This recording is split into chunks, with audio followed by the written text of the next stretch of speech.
Hi, ഫുട്ബോളിലെ famous കോച്ചായ ആഴ്സൺ വെംഗർ പറഞ്ഞൊരു കാര്യമുണ്ട്. നിങ്ങളുടെ ഡിഫീറ്റിന്റെ ആദ്യത്തെ സിമ്പിൾ എന്ന് പറയുന്നത് നിങ്ങൾ ഒപ്പോണൻസിനെ പേടിക്കുക എന്നുള്ളത്. ഒപ്പോണൻസിനെ പേടിച്ചു കഴിഞ്ഞാൽ ആദ്യത്തെ ഡിഫീറ്റിന്റെ സിംറ്റംസ് കഴിയും.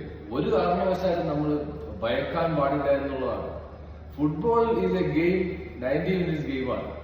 അതിൽ 100% എഫേർട്ട് ഇടുന്ന ടീം ചെയ്യും. അപ്പൊ നമ്മൾ ഒപ്പോണന്റിനെ ഭയന്നു കഴിഞ്ഞാൽ അവർക്ക് കുറച്ചുകൂടി എളുപ്പമായി നമ്മളെ ഈസിയായി ഡിഫീറ്റ് ചെയ്യാൻ പറ്റും. നമ്മൾ വിചാരിക്കേണ്ട ഒരു കാര്യമാണ്, നമുക്കെതിരെ നിന്ന് ഏത് പ്ലെയറിനെതിരെയും കളിക്കാനുള്ള കോൺഫിഡൻസ് നമ്മൾ ബിൽഡ് ചെയ്യണം.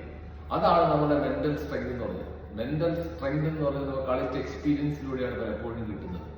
ഗെയിംസ് കളിച്ച് എക്സ്പീരിയൻസ് ആയി ഏത് ഒപ്പോണന്റിൽ നിന്നും കളിക്കാനുള്ള ശേഷി ഉണ്ടാക്കിയെടുക്കുക എന്നുള്ളതാണ്.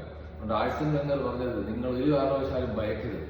നിങ്ങൾ ഭയന്നു കഴിഞ്ഞാൽ ആദ്യത്തെ ഡിഫീറ്റ് അവർക്ക് കൊടുത്തു കഴിഞ്ഞു എന്നുള്ളതാണ്. അത് ഫുട്ബോളിൽ ഇറ്റ് കനോട്ട് ബി കോമ്പൻസേറ്റഡ്. അതൊരു കാരണവശാലും കോംപ്രമൈസ് ചെയ്യാൻ പറ്റത്തില്ല.